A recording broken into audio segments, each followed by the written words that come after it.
Halo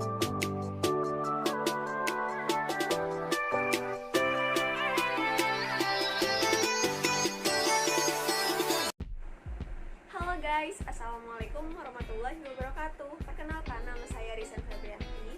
Saya mahasiswa semester 6 dari Universitas Muhammadiyah Tangerang. Di sini saya ingin menjelaskan sedikit mengenai teori stakeholder. Apa sih teori stakeholder atau biasa disebut dengan stakeholder theory?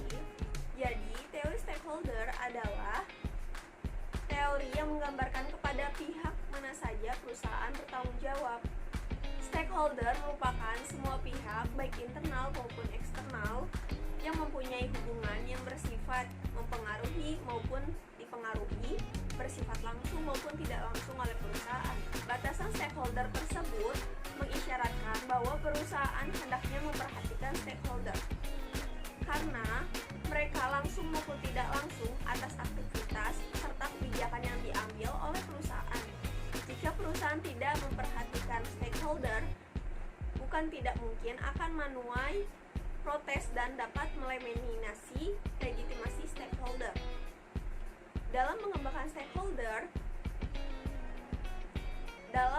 stakeholder teori, dipertimbangkan konsep stakeholder dalam dua konsep, yaitu yang pertama, ada model kebijakan dan perencanaan bisnis, dan yang kedua, ada model bertanggung jawab terhadap sosial perusahaan dari manajemen stakeholder.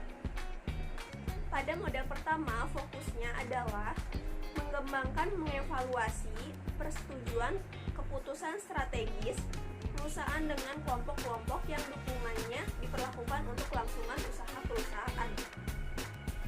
Dapat dikatakan bahwa model ini atau stakeholder theory berfokus pada cara-cara yang dapat digunakan oleh perusahaan untuk mengelola hubungan perusahaan dengan stakeholdernya.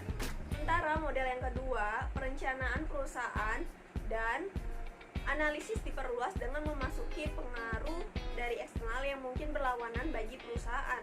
Kelompok-kelompok yang berlawanan ini termasuk badan regulator dengan kepentingan khusus yang memiliki kepedulian terhadap masalahan sosial. Perkembangan teori stakeholder diawali dengan berubahnya untuk pendekatan perusahaan dalam melakukan aktivitas usaha. Lesmana dan Terijan 2014 menjelaskan terdapat dua bentuk pendekatan stakeholder, yaitu old corporation dan new corporate relation. Perbedaan yang mendasar dari kedua pendekatan tersebut terlihat dari segi pendekatan bentuk pelaksanaan aktivitas perusahaan. All corporate relation menekankan pada bentuk pelaksanaan aktivitas perusahaan secara terpisah yang setiap fungsi dalam sebuah perusahaan melakukan pekerjaannya tanpa adanya kesatuan di antara fungsi-fungsi tersebut. Hubungan dengan pihak di luar maupun di dalam perusahaan hanya bersifat jangka pendek dan sebatas hubungan transaksional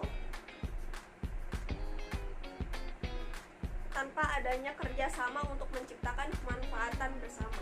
Pendekatan yang memunculkan banyak konflik bagi perusahaan dikarenakan perusahaan secara tidak langsung memisahkan diri dengan para stakeholder yang berasal dari dalam perusahaan maupun dari luar perusahaan. Pendekatan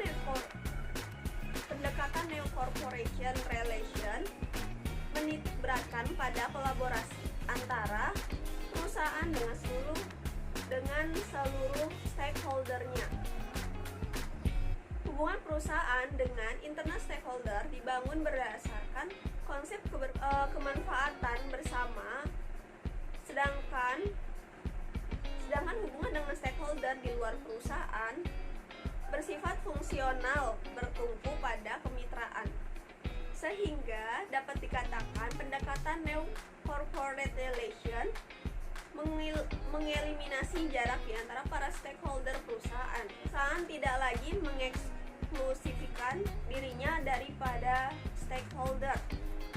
Sehingga dengan pola hubungan semacam ini, arah dan tujuan perusahaan bukan lagi berorientasi pada kepemimpinan kekayaan sebesar-besarnya, namun lebih kepada pencapaian pembangunan yang berkelanjutan.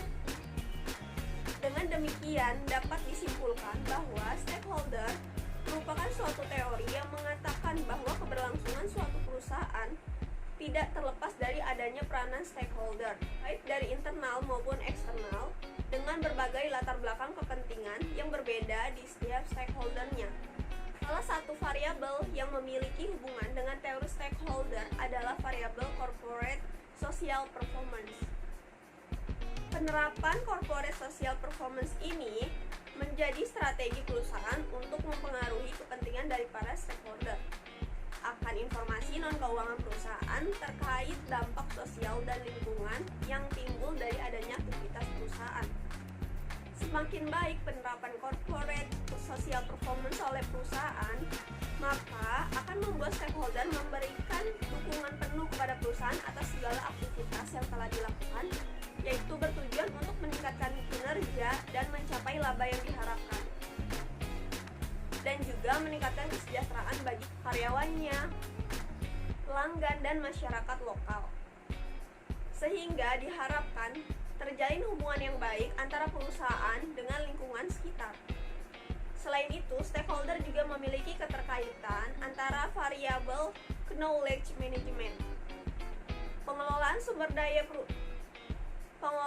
daya perusahaan juga dianggap perlu meningkatkan efisiensi dan efektivitas perusahaan. Salah satunya pengetahuan, ini dipandang sebagai sumber daya strategi utama untuk kelangsungan hidup perusahaan. Penerapan knowledge management atau manajemen pengetahuan merupakan salah satu cara perusahaan untuk menghadapi persaingan dan tuntutan yang semakin tinggi.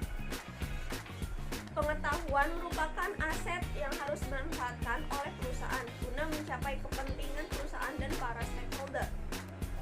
Pihak stakeholder internal turut berperan aktif dalam mengelola manajemen pengetahuan, agar dengan keikutsertaannya dalam mengelola manajemen pengetahuan dan meningkatkan mutu pengetahuan di dalam organisasi itu sendiri, sehingga dapat meningkatkan kinerja manajemen. Dengan meningkatnya kinerja manajemen akan mempengaruhi stakeholder eksternal, sehingga stakeholder eksternal yakni bahwa perusahaan tersebut bisa bersaing dalam era globalisasi seperti saat ini serta dapat tercapai tujuan perusahaan. Sekian penjelasan dari saya mengenai stakeholder theory. Wassalamualaikum warahmatullahi wabarakatuh.